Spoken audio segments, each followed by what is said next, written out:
Hey, what is up guys? It's your boy Speed here, and today I want to make a very short but simple and important video talking about heroes that just aren't being picked enough right now. These are 5 heroes that are being picked quite a bit in the pro scene, in the pub scene, just in general, very devastating heroes that are just not seeing the day of light. I mean, they are a good amount in the pro scene in high MMR games, but I'm like looking at their average pick rates and what's going on with these heroes, and I don't know, I just feel like the average player is not giving them the respect they deserve. So I'm going to talk about these heroes, try to convince you to pick them in your pubs, and let's get into it. Also, I want to tell you guys that if you've been struggling with solo queue and you're looking to get to the next rank, I'm going to be able to help you. Like, literally, with the gameleap website, I'm going to give you guys guides that are going to make it unbelievably clear on what you need to do. So if you've been stuck in the solo queue grind, you don't know what to do, and you want to become absolutely broken, but like actually you want to become much better at Dota, and you want to take it more seriously, the gameleap website is going to help you do that. So click the link down below, I'm going to help you get to the next rank, and I'll see you there. Alright, coming in at number 1 is Pugna. I'm going to keep this one really simple. This is one of the highest win rate heroes in the patch, and yesterday actually I was streaming and we talked about Pugna briefly. One of my viewers mentioned that in ability draft, I know this seems really random, and you're like, Speed, why in the world are you talking about ability draft, you fool? But in ability draft, Netherward is one of the top 10 best abilities you can pick as a standalone ability. This is not surprising to me. This ability in its current state is frankly ridiculous. There's not too much more to say about it than that. If you don't understand what Netherward does right now, when you put it on the ground, it does damage per mana cost for every single hero on the enemy team that casts a spell. This has been the case for the longest period of time. The numbers haven't even been changed. So you might be thinking to yourself, okay, Speed, so then why in the world is this hero so damn good? Well, it really has everything to do with the other portion of Netherward right now, which is the fact that the ability reduces spell damage by 25%. 25%. When Netherward is maxed out, it reduces spell damage by 25%. You heard that correctly. 25%. That means every single time you cast an 100 damage nuke, it loses 25 damage. If Lena casts an 1000 damage Laguna Blade, it loses 250 damage. This is not considering heroes already have built-in magic resistance. So basically what you're thinking right now is, oh, okay, so basically if my team has a pipe and a Pugna, the enemy team doesn't do any magic damage. You would be absolutely correct. In fact, my favorite item to build on Pugna right now is Octarine into 4-staff Glimmer. If you Glimmer cape your teammate and you have a Netherward up, they do not take magic damage. They don't die. You can keep everyone alive. This is also one of the best laning heroes in the game, which is why it has a 55% win rate. And frankly, I think this hero's win rate should be higher, and I genuinely believe the only reason why it isn't is because the hero is a little bit difficult to play. Alright, so getting into the second hero is Necrophos. This is a hero that we've been seeing actually get quite a bit of daylight. It's a hero that I've been harping on, I've been loving in my pubs, and I think this hero is going to continue to shine for very simple reasons. Number 1, I think the Reaper Scythe change was something I was very skeptical about. I'm sure a lot of you guys watching, if you were a Necro player and you saw the change to the Reaper Scythe, you're probably thinking to yourself, okay, it doesn't make the death timer go up now. That seems horrible, right? It's like, this is what this hero is known for. You Scythe a carry, they're dead for 160 seconds. You Scythe the support early game, instead of dead for 30, they're dead for, let's say, 50. This would change the game. It would make it where, you know, a hero would just be removed for such an inconvenient amount of time. However, Necro more than ever can be played as this ridiculous frontline tank. Personally, my favorite build on the hero right now is Hood into Yules into 4-staff. You completely double down on this hero's current insane survivability, as well as its shard. You might be like, Speed, but you lack damage as Necro if you go this build, right? Well, you have Heartstopper Aura in your ulti, so your hero inherently does useful damage. But also, your shard, the Death Seeker, is incredibly good. At minute 15, you can one-shot creep waves. This hero previous to this patch couldn't do this at all. It actually had this massive problem of you walk up to a creep wave, you Q, and you're like, okay, I guess I'll sit here for 5 seconds and potentially die, waiting for my next Q to come up. You would likely miss a decent amount of last hits, causing you to lose farm, and not have your E passive going. So Necrophos got one of the biggest buffs with this shard being moved to minute 15. It wildly benefited Necrophos, and so that was a big reason why the hero is much better than, you know, what it previously was. On top of that, you can, I'm sure a lot of you guys haven't played this hero, but you'll hit, it's really funny guys, I'm serious, it's really funny. You'll hit these late game timings like these 30-minute timings where you have a Kai Assange, right? So this is an item I like to go from time to time. You have a Kai Assange. I even saw Weehaw going like Ags recently, which is an interesting take on the hero. It amps the Heartstopper when you have Ghost Shroud going and reduces Ghost Shroud cooldown. But you can like double down essentially on being tanky, and you can have like 150 HP regen flat. And obviously when you have Heartstopper going, it's just insane. On top of that, I really do like this idea behind the Ags in the late game and just playing around Heartstopper aura damage, considering it gets doubled. It really does do, I think it does like 100 damage per second in an AoE when you have like it maxed out against the high HP hero. It's pretty crazy, man. Against heroes like Tiny, Heartstopper just evaporates. You don't even, like, you're playing Tiny against Necro, you just die. You don't even realize.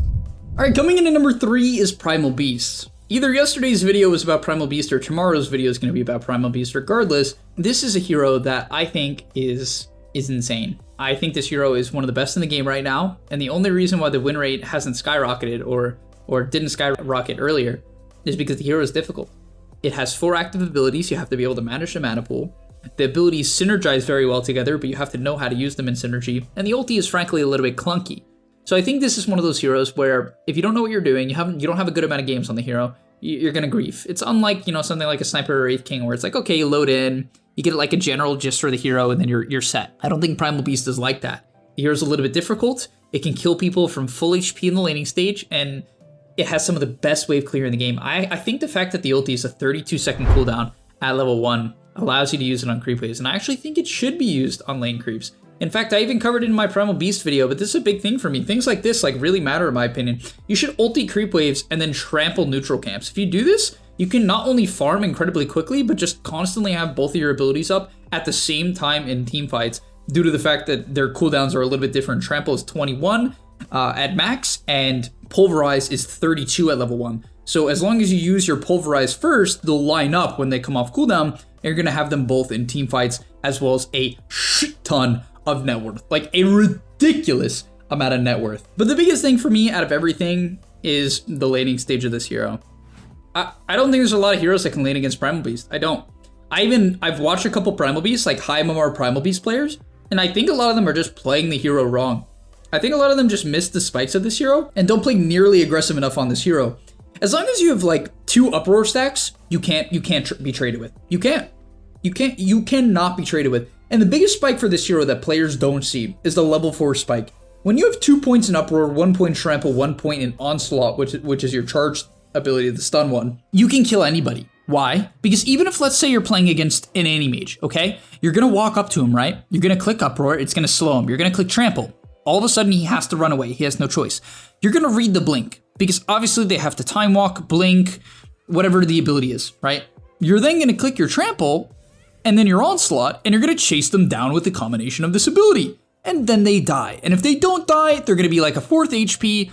All of your abilities are like a 20-second cooldown. Trample is like 30 level 1, which is your worst case, right? Your worst cooldown, and you're vibing. And so this hero basically does not lose lanes. You know, I have seen it lose almost no lanes. It always gets off to a good start. It snowballs well with items, and it's one of the best team fighters in Dota. Coming in number 4 is Treant.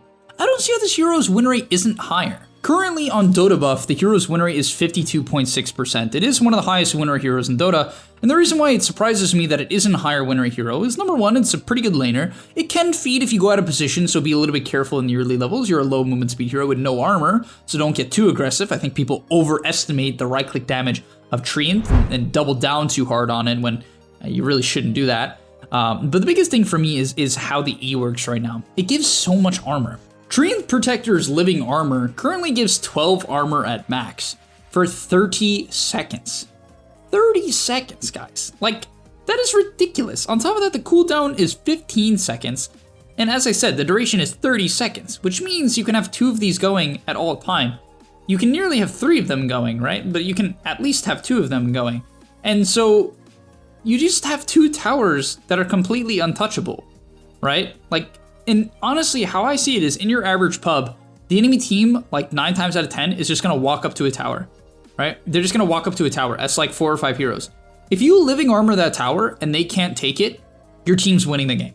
You're winning the game. Like in terms of net worth, you're just going to be winning the game. If your team defends it and they dive and they don't take the tower because of the living armor, you're going to be fighting under a tower. Your team's all going to have +5 armor and bonus regen from the tower. The tower is going to be clapping their cheeks, right? If you glyph, it just destroys them, right? It just completely rips them apart. And so yeah, I just feel like this hero is insanely good in pubs. The only dilemma is its lockdown is a little bit unreliable, but in team fights, as long as you take fights around towers, Treant's like the best hero in Dota. So I really feel like this hero should be explored more. You should watch a pro replay of how players play it. I think a big reason why pub players grief on Treant is they fight too much. Like, don't fight on Treant and you're gonna win the game. That might sound crazy. You're like, what? Speed, what are you talking about? Don't fight on Treant. In the early game, just defend your safe lane in mid tower. That's it. That is all you should do. Don't do anything. Don't TP to the off lane as a level 4 Treant to try to save your Centaur. Don't do it. Just sit in your safe lane and E the tower and Q the wave. That's it. If you do that, your team will slowly but surely amp up on net worth because they will take the enemy tower and you will, keep yours alive. I see pro players, this is all they do. That's it. And like pub players, they just make the game too complex. And finally, last but not least is Coddle. Now, Coddle got a lot of major changes that simply made this hero better in the recent patch. Number one, Illuminate's radius was increased, meaning the ability is going to connect more often than it previously would. The cast point was reduced from 0.3 to 0, which is very significant, right? 0.3 seconds on cast point is actually quite a lot and will often make you miss the Illuminate. 0.3 seconds is a lot in Dota. It just matters. You combine that with the fact that your radius is 25 bigger and the cast point is now lower, and all of a sudden this ability is just going to connect much more reliably in the laning stage. That obviously matters. That's the whole point of the hero in the early game, and it's been completely buffed. On top of that, the max vision was increased by 500. You might be like, max vision? When you channel Illuminate, it gives vision where it's going to land. Like it shoots out a cloud of vision. This can scout tree lines, it can scout ahead, it can be used in the nighttime to provide vision. And by the way, this works with the spirit form. So if you don't understand how Coddle works, when you're in the spirit form and you're playing this hero and you pop your ulti, it allows you to cast Illuminate without having to channel it. It leaves like a copy of yourself that can cast the Illuminate. This copy cannot be canceled, it can't be stopped, it just is there. It's like Shadow Realm essentially, but even better. And it gives vision. So you can leave these like vision Coddles that shoot this huge Illuminate, that's been buffed, and gives an insane amount of vision. So you're one of the better vision heroes in Dota. You provide a lot of mana. Coddle has pretty insane talents as well. I'll quickly cover them. In terms of his talents, at level 10, he has a 30 blinding light miss chance, which most players are taking. It amps blinding light, I believe, up to an 80% chance to miss, which is obviously crazy. At level 15, you can take Chakra Magic cooldown or 2 Solar Bind charges.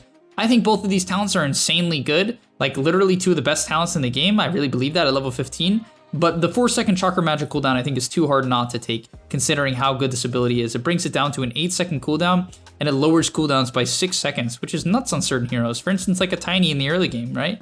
If you give this guy Chakra Magic, it's like Avalanche goes down, Toss goes down, Tree Grab goes down. You give it to something like a Dragonite, Breathe Fire goes down, Dragon Tail goes down. Like there's so many good combos with Chakra Magic that just enable heroes to play at a completely different tempo. It also gives 340 mana, which is an insane amount of mana, right? That's just a huge mana buff. So obviously I think this talent is insane. At level 20, Spirit Form duration is nuts, right? It's just plus 15 seconds of Spirit Form, meaning the duration goes up to 55 seconds.